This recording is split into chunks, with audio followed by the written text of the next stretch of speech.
In the headlines, commuters resort to traveling by road following suspension of train services after bandits attack. Police arrest suspects for allegedly bathing female lover with acid after refusing his marriage proposal. Mother of Hanifa Abubakar testifies in court against suspected killer of her daughter. Shelling continues in Ukraine despite Russia's vows to scale down offensive. Hello and welcome to Trust TV News Update. I'm Zainab Bala.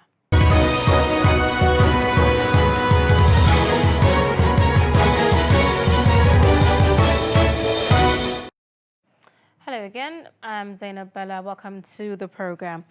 Now, following the shutting down of Abuja-Kaduna train service as a result of bandits' attack, commuters have resorted to traveling by road. Chamun Dabeng visits Jabi Motor Park to speak with some passengers on this new development. The attack on a train plying the Abuja-Kaduna route resulted in not just injuries but the deaths and abductions of several passengers. As a result of the incident, the Nigerian Railway Corporation was forced to shut down operations, leaving Nigerians who intend to make the journey to Kaduna with no other option than the garages and parks. Now we're currently standing in the popular Jabi garage, where Nigerians continue to make the journey to Kaduna despite the incident. Nobody seems to be happy about the situation because I think they had it coming for a long time. We've been hearing of the tracks being vandalized in one way or the other, but for it to be getting to this extent of having a bomb being detonated on the train, it's really a heartbreak for the nation at large. The train seems to be the better options when it was really working fine, but for now, I think the buses feel safer for me to take than going for the train now. We in this part of the world, we are very religious people, so we're always hoping on God to just take us to our destinations in peace. You can't really depend on the security on the road now because they are doing their best, but it seems as if water pass Gary. So that's just the situation of things now. So we're just praying. Everybody leaving their homes now, it's like you going down on your knees and praying, God, just take me to my destination. You really can't put your hopes or your going to the journey, being safe on the security as it is right now. So it's just on God. I heard about the incident, but I have no option other than to go back to my state because I can't find any place where to live in Abuja before the incidences or the situation can be calm. So I find myself in a very difficult situation that today in Nigeria, the express is not safe, the rail is not safe, and the air too is not safe. So one has no option and we have to travel. The train is safer. It's safer.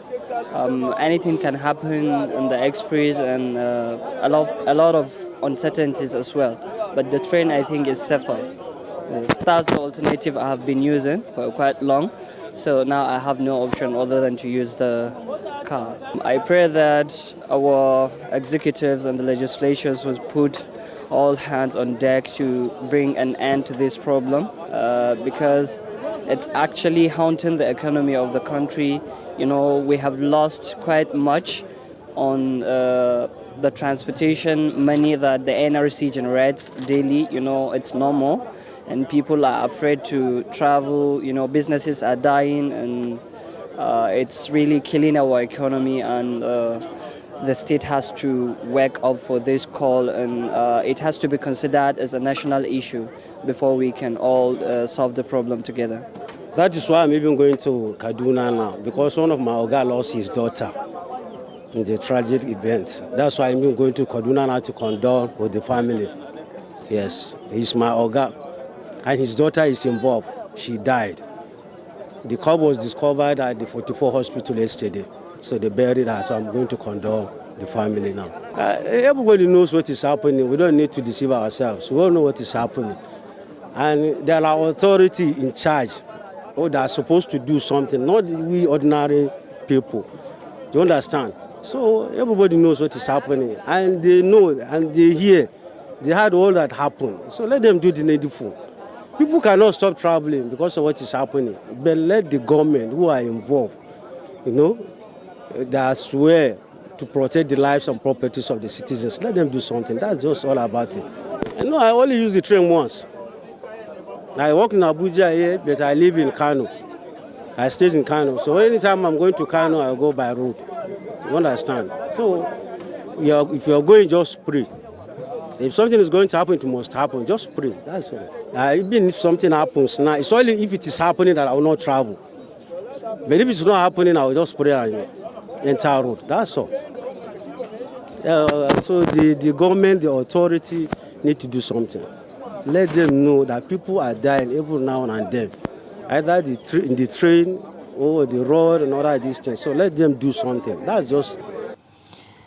The attack is the second since bandits launched an explosive attack on the rail track in November last year. They, however, did not succeed. This time, the bandits not only derailed the train, but also abducted certain numbers of passengers, killing at least 8 and injuring many.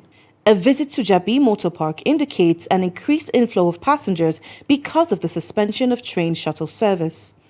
Chamun Dabeng, Trust TV News, Abuja.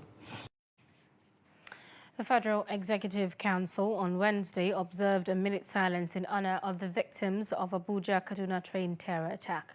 The Secretary to the Government of the Federation, Boss Mustafa, who requested that a minute silence be observed, said both the main train and the rescue train were attacked, resulting in the death of 8 persons, over 46 people injured and several others kidnapped. In attendance at the virtual Federal Cabinet meeting being presided over by President Muhammadu Buhari are Vice President Yemi Osinbajo, Chief of Staff to the President Professor Ibrahim Gambari, National Security Advisor Major General Babagana Monguno, and Head of Civil Service of the Federation, Dr. Folashade Yemiesong. People's Democratic Party has condemned what it described as continued insecurity and near worthlessness of the lives of Nigerians under the insensitive and cruel All Progressive Congress government. In a statement by its spokesperson, Dekpo Ologunagba, the PDP said the successful ambush of the train on the Abuja-Kaduna service by terrorists who killed many Nigerians, abducted scores of others in an operation that lasted for over an hour, confirms PDP stand. Ologunagba expressed that the security command and control coordination structure under President Muhammadu Buhari has collapsed. Former Vice President Atiku Abubakar has said President Muhammadu Buhari-led federal government must be committed to the protection of Nigerians. Atiku was reacting to the attack on a Kaduna-Abuja train by gunmen believed to be bandits. He noted that the attack that left some passengers injured and others kidnapped is condemnable, adding that the government's commitment to the protection of the life and property of the people must remain sacrosanct. Still ahead, Minister of Transportation Rotimi Amechi on Tuesday said it will take more than $3 billion to replace what had been lost to the attack on the Abuja-Kaduna railroad. Terrorists had attacked a train on the route on Monday, killing at least 9 persons. Amechi, speaking to reporters after visiting the scene of the attack, said the unfortunate event could have been avoided if a $3 billion digital security equipment had been acquired.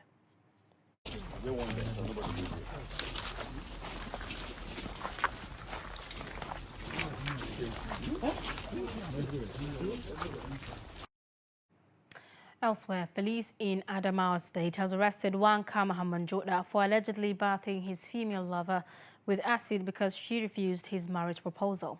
The police in Adamawa told Trust TV it will soon arraign Kama in court after investigation revealed that the suspect is culpable. Ladi Ishaku is a 27-year-old final year student of the Federal College of Education, Yola, lying critically wounded from an acid bath while sleeping outdoor on March the 17th to escape the Yola heat, which makes it unbearable for many to sleep indoors around this period in the state. This man, Kama Hamanjoda, boyfriend to Ladi, is a prime suspect. His arrest followed allegations by Ladi over his threat to make her suffer for turning down his marriage proposal. She speaks on her predicament. He said he loves me and wants me to be his wife, but I later discovered he's a married man with a wife. Because of that, I refused marrying him. He then threatened that everybody will lose because of this. Hamanjoda, speaking to Trust TV, explains the circumstances surrounding his arrest by the police. I am a suspect in a case of acid attack against Ladi, my girlfriend, whereas I'm innocent. I was picked up by the police at my mechanic workshop by plainclothes policemen who told me I was under arrest. I was brought before the DPO, who informed me of an acid attack on my girlfriend. I also told the police DPO that I am innocent because I'm not aware of the incident. This is how I got myself here. Leaving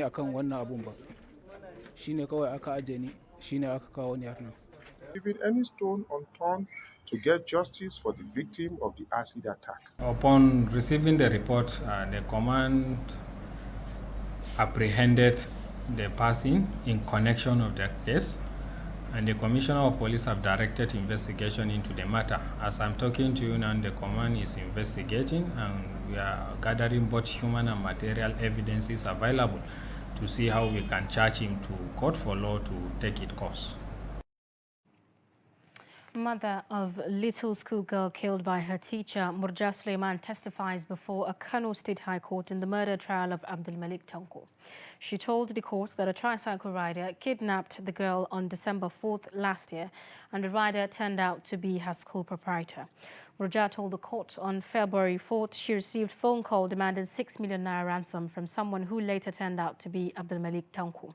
Defense counsel Mukhtar Usman told the court that he is not ready to cross-examine her, and the presiding judge, Justice Usman Abba, adjourned the case to 12th and 14th April for cross-examination and commencement of defense.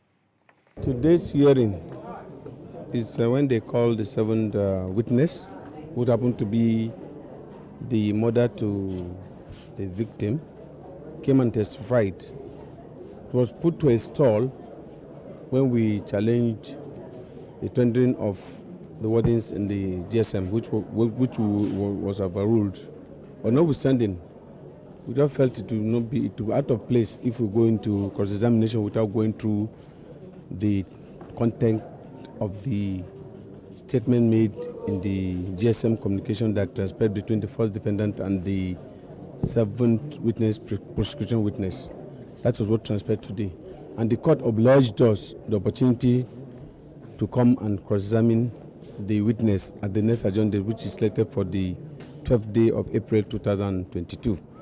And if we are opportune also, if they finish their case, we'll close on the 14th day of April 2022. Why did you refuse? The issue of cross-examination, there are some things that one has to consider. First, you have to be availed with facilities of the whole case before you even commence trial. But to my dismay, it's very alien to law, where you take the other party, that is the adversary, by surprise. It's not allowed in law. Everything that you want to do must be put to the table so that the person will prepare well, because it involves life. And that's why we felt we are not in the mood to proceed, and the court ruled in our favor and caused for an adjournment. Ordinarily, everything that will go into hearing must be availed the other side, that is the defense counsel. We complained that the other time you could notice they were giving in piecemeal, which is not supposed to be. But the provisions of Section 36 sub 6B of the 1999 Constitution as amended, it has stressed that every facility, it didn't say one, every facility will be furnished to the other side so that they will prepare for their case. But surprisingly, we are taken by surprise. That's why we objected to it, and the court, out of its wisdom, allowed us the opportunity to take another day to cross-examine the seventh PW, 7 of the prosecution. Osun State High Court, sitting in Oshogbo on Wednesday, dismissed a no-case submission filed by all the accused persons in the murder of Obafemi Awolowo University student Timothy Adegoke. The court said the owner of Hilton Honor Hotel Ile-Ife, Abdul Rahman Adedoyin, and 7 other accused in the matter have case to answer over the death of Adegoke, who lodged in the hotel. Prosecution counsel Emo Omosun had prayed the case that no submission by all the defendants be dismissed, as prima facie case has been established based on evidences presented before the court. Osun State Chief Judge Justice Adekpe Lojo, in her ruling, dismissed the no-case submission for lacking merit. Responding to the ruling, defense counsel Kehinde Eleja told the court that they were not ready to immediately file their defense.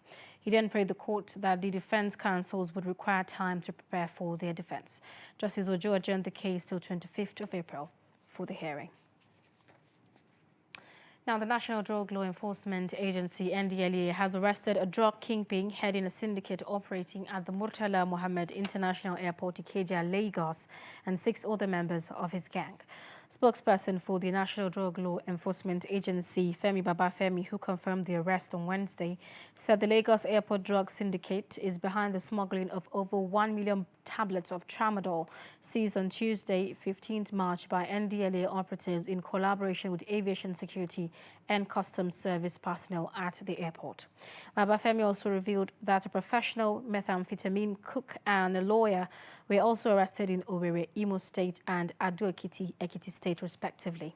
The seizure includes 17 cartons of 250 milligrams tramadol branded as Tamra, weighing 669.70 kilogram, and 5 cartons of 225 milligrams tramadol under the brand name Royal, with a gross weight of 217.15 kilograms.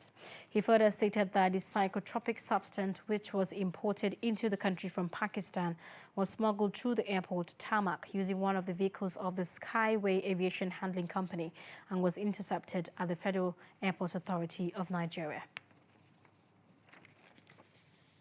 You're also watching Trust TV News Update coming up. How Irish potato grows in Katsina. Details of this and more after the break. Do stay.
Welcome back. If you are just joining us, this is Trust TV News Update. Here are our top stories. Commuters resort to traveling by road following suspension of Abuja-Kaduna train services after bandits attacked that left some dead, injured, and others kidnapped. Police in Adamawa State arrest one Kamahamman Joda for allegedly bathing his female lover with acid after refusing his marriage proposal. Still ahead, chieftains of the New Nigeria People's Party, NNPP, say the emergence of new political movement would change the dynamics of party politics in Nigeria. They speak at the party's national convention holding in Abuja, Nigeria's capital. Trust TV's Shafiu Suleiman was there. The party came to limelight recently when some political heavyweights of like minds resolved to forge a strong alliance that could dislodge the ruling All Progressives Congress, APC. We have 3 groups, the TNM, the Konkosia, and the NNPP. The TNM is the movement of Nigeria, that is the New Nigeria movement, which comprises of artisans, technocrats, market men and women, and retired generals for the rescue of the soul of Nigeria from the political holocaust. The PDP and APC have put us. Forget that the PDP is 23 years old. Forget that the APC is 8 years old. We have all seen and witnessed their leadership styles. And it is what they did or what they did not do that gave rise to what we have now. That's the New Nigeria People's Party. An arrowhead of the new political movement and former governor of Kano State, Rabiu Musa Kwankwaso, hours ago decamped from the main opposition People's Democratic Party, PDP, and obtained membership of the New Nigeria People's Party, NNPP. A move some political analysts say is a bid to explore the strength of his vast followership at the forthcoming election. So our inability to stay comfortable with PDP or with APC is because they cannot accept ideological politics. They are birds of different feathers. PDP was formed to just take away military from the scene, and APC was formed to take away PDP from the scene. When you talk of 12 million membership, followership, I mean for Buhari in those years, I can tell you that we have more than such numbers, and time will tell. But beyond flexing political muscle, his staunch ally Bibi Farouk says the motive is to build a political party that is truly people-oriented with strong ideological base that syncs with the vast majority of the downtrodden. This is the very first time that we are going to effectively change the dynamics of political party politics in Nigeria. We are going to dissolve the thinking that only two parties must dominate every election. Two parties could dominate every election, but it must not be the same parties. Nigerians will have a choice to build other parties, make them significant, make them be able to defeat the ruling party. Right at the entrance gate of the polo ground here at Gwarimpa in Nigeria's capital Abuja, a venue for the National Convention of the NNPP, a political party just rejuvenated with the entrance of the former governor of Kano State, Dr. Rabiu Musa Kwankwaso. You can see behind me, the red caps are trooping in. Some will say it's more like an event that, would bring together the red cap movement in Nigeria, talking about the Konkosia movement. As the new Nigeria People's Party holds its national convention to elect new leadership after conducting its state and local government congresses, observers say its ability to attract Nigerians across geographical boundaries, ethnic and religious affiliations is critical to its winning elections. Shapir Suleiman, Trust TV News, Abuja. Now, the newly elected national chairman of the All Progressive Congress, Senator Abdullahi Adamu, has resumed duty at the party's national secretariat in Abuja today. Senator Adamu, a former governor of Nasarawa State, arrived at the Buhari House alongside other members of the National Working Committee and a crowd of supporters. He emerged the party's helmsman last Saturday at the national convention of the APC held in Abuja. This is his first appearance at the party's headquarters since his election. A 35-year-old graduate of mechanical engineering in Katsina State, Abdullahi Bature, has made a breakthrough in farming. Bature produces Irish potatoes in Kaita local government area, considered as semi-arid zone where Irish potatoes cannot grow. Kaita is located few kilometers to Niger Republic, but endowed with fertile land with potential to grow a variety of farm produce. Abdullahi Yamadi visited the farm and now reports.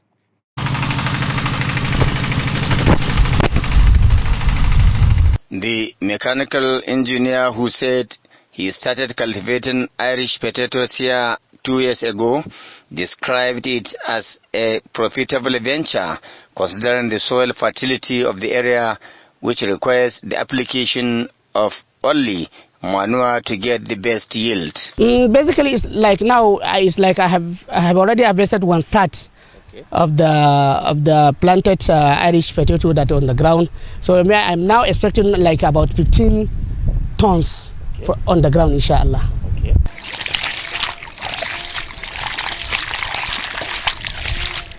This solar-powered borehole is being used by Abdullahi Bature to provide enough water for the irrigation activities, which enables him to produce other farm produce such as cabbage, pepper, onions and tomatoes, among others.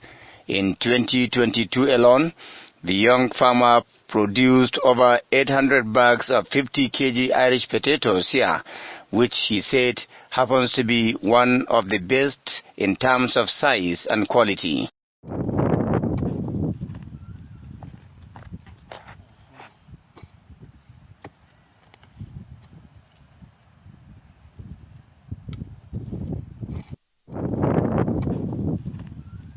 Abdullahi Bature, who apparently looks more happier with the value chain than the yield, told Trust Television that he employs over 10 people to work on the farm on daily basis, which he engages about 25 people on special occasions. This beside his customers in Sokoto, Kaduna, Kano, and the Federal Capital Territory.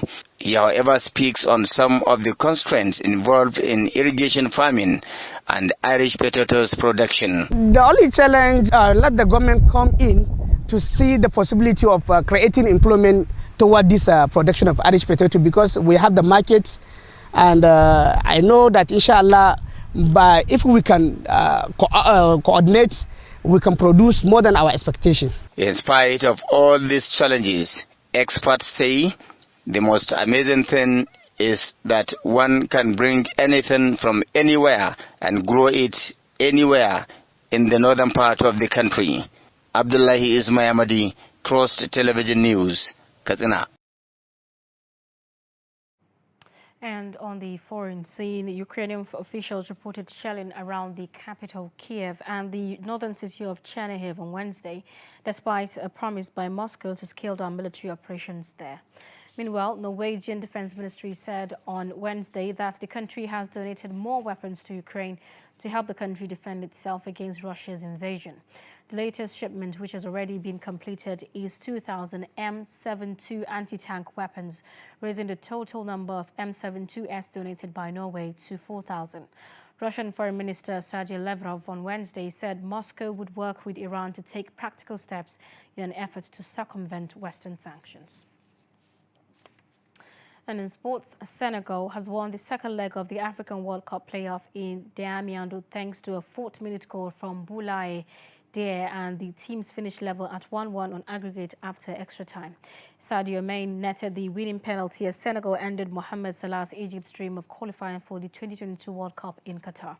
On the other hand, the Black Stars of Ghana are back in the World Cup finals after qualifying in 2006, 2010 and 2014, but missing out 4 years ago. Party struck after 10 minutes in Abuja, and although another Premier League star, William Troost-Ekong, leveled from a 22nd minute penalty, Nigeria failed to score again. The first leg ended goalless. In the other fixture, Azzedine Ounahi scored twice as Morocco truced the Democratic Republic of Congo 4-1 in Casablanca to reach the finals for 6th time. Finally, Tunisia secured their place in Qatar despite being held 0-0 at home by Mali in the second leg of a playoff. With sports, we've come to the end of news updates. Do not forget to follow us across all our social media platforms. I'm Zainab Bala. See you in a moment.